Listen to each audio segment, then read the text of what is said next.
안녕하세요. 언제나 열정적인 하필수학입니다.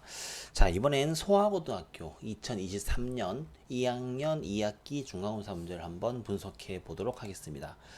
자, 이번 소아고등학교는 객관식에서 18문제, 논술용에서 2문제가 출제가 되었고요. 논술용 2문제가 12점이었다고 하면 한 문제당 6점이었다고 하면은 논술용 치곤 배점이 크지 않았던 문제였던 것 같습니다. 단원별로 난이도별로 살펴보시게 되면 상레벨이 2문제, 중레벨이 13문제, 하레벨이 5문제가 출제가 되었고요. 중레벨의 문제가 단연히 소아고등학교였다고 친다면 가장 중요한 메인이었겠죠. 얼마나 기본기가 탄탄했는지에 따라서 이번 문제는 판가름이 되었을 거라고 보이고요. 단원별로 보시게 되면 극한과 연속에서 9문제, 미분에서 11문제가 출제가 되어서 단원별로도 균등하게 분배가 된 것 같습니다. 주요 문항을 한번 보도록 하죠. 걔가 제가 문제를 풀어주겠다는 게 아니고 객관식 13번에 나왔던 문제가 있습니다. 이 문제는 어렵지는 않습니다. 어렵지 않은데 고등학교 3학년 학생들이 보는 수능 특강에서 레벨 2 레벨에 나왔던 문제인데 이 문제는 계산식이 상당히 복잡합니다.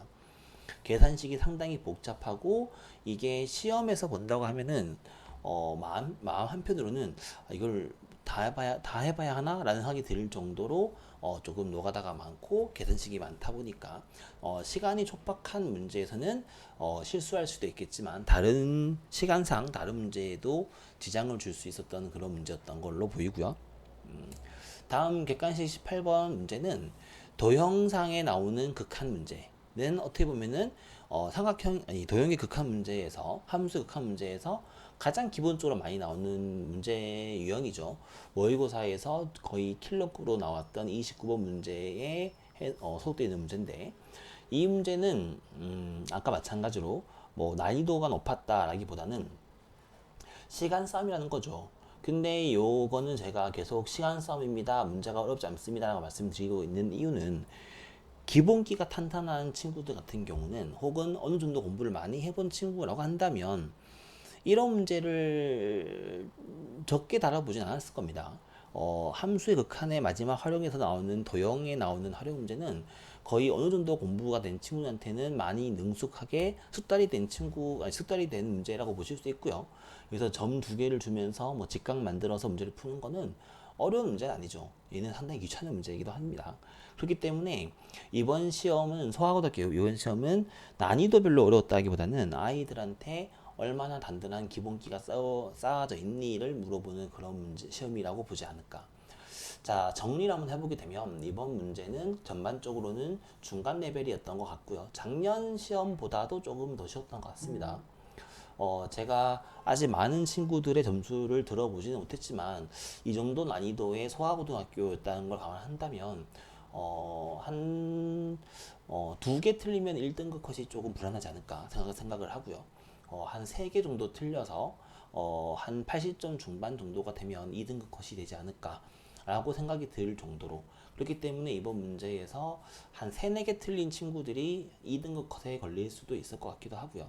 그렇기 때문에 역시 진성고, 광북고, 소아고처럼 어느처럼 공부가 조금 잘 되어 있는 친구들이 모여 있는 학교라고 한다면 맞아줘야 할 문제는 맞아줘야 하고요.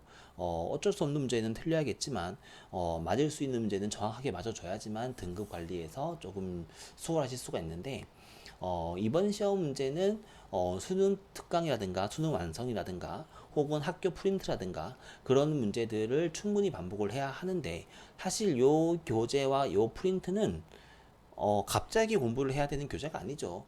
고등학교 3학년이 아니고 고등학교 2학년이라고 하더라도 소아고등학교는 매년 수능 특강을 기반으로 한 프린트 혹은 수능 특강을 기반으로 한 모의고사에서 원래 매년 문제가 많이 나왔었던 거기 때문에 또 소아고등학교에서 내신 등급을 1, 2등급을 가져갈 목표로 공부를 하고 있는 친구들이 모의고사형의 공부를 하지 않을 리가 없죠.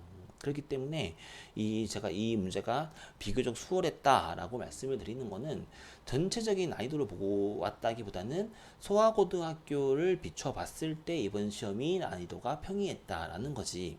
이게 뭐 다른 난이도가 조금 더 쉬운 학교 학생들이 본다면 사실 쉽게만 풀 수 있는 문제는 사실은 아닙니다. 그렇기 때문에 제가 학교 시험 문제가 어려워지면 질수록 어려운 문제를 공부를 많이 해야 합니다라고 말씀드리기보다 학교 시험 문제가 어려워지면 어려울수록 거기에 반대되는 기본기가 더욱더 더 중요합니다라고 말씀드리는 이유가 뭐냐면 어려운 문제는 암기에 할 수 있는 거는 그 유형 한두 개를 넘길 수 있는 그런 키를 얻기 위한 걸로 암기를 하지. 기본적으로 문제를 풀고 연습을 하고 식을 쓰고 계산을 하는 과정은 누가 더 많이 해봤냐, 누가 더 많이 익숙하게 연습을 해봤냐, 거기에서 이제 갈라지는 문제이기 때문에 가장 중간권 레벨을 평가하기가 가장 수월한 학교 시험이었다. 저는 이번 시험 문제가 정말로 좋은 시험이었던 것 같습니다. 학생들한테 상위권과 중위권과 하위권을 가릴 수 있는 가장 좋은 학교 시험, 이상적인 학교 시험 문제죠. 이런 문제가 나오게 되면 중간권 친구들도 상위권이 되기 위해서 노력을 해도 노력한 만큼의 성과를 가져갈 수도 있는 그런 시험이고요. 상위권 친구라고 해도 긴장을 풀어버리면 중간권으로 내려갈 수도 있는 좋은 레벨의 문제이지 않을까 생각을 하기 때문에 소아고등학교 다니는 친구들 같은 경우는 아까 제가 앞서 말씀드렸던 것처럼 누가 더 성실하게 주어진 역할에 충실하게 공부를 했는지 이번 기말고사가 이제 함수의 그래프와 적분 단원이죠. 적분 단원 또한 이제 계산식에서 아이들한테 조금 실수를 유발할 수 있는 여지가 많기 때문에 많은 연습과 많은 트레이닝과 더불어서 좀 준킬러급의 문제를 공부하는 거에 조금 포커스를 둬야 되지 않을까 생각합니다.